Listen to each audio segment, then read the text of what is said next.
ঈদের নামাজ পড়ার সঠিক নিয়ম ভিডিওটি কেউ টান দিবেন না, ইনশাল্লাহ সুন্দরভাবে বুঝিয়ে দিব। আপনি যখন ঈদগাহে ইমাম সাহেবের সাথে নামাজ পড়বেন, ইমাম সাহেব সর্বপ্রথম আল্লাহু আকবার বলে হাত বাঁধবেন, আপনিও হাত বাঁধবেন। তারপর ইমাম সাহেব সানা পড়বেন। সানা পড়ার পর ইমাম সাহেব অতিরিক্ত 3 বার তাকবীর দিবেন।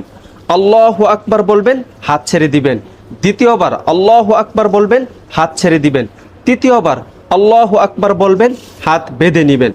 হাত বাঁধার পর ইমাম সাহেব সূরাতুল ফাতিহা এবং অন্য আরেকটি সূরা মিলাবেন। তারপরে রুকুতে যাবেন, সিজদা করবেন, প্রথম রাকাত কমপ্লিট করবেন। প্রথম রাকাত কমপ্লিট করার পর ইমাম সাহেব আল্লাহু আকবার বলে দাঁড়ানোর পর ইমাম সাহেব সূরাতুল ফাতিহা পড়বেন, অন্য আরেকটি সূরা মিলাবেন।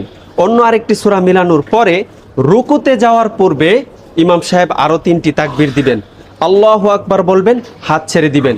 দ্বিতীয়বার আল্লাহু আকবার বলবেন, হাত ছেড়ে দিবেন।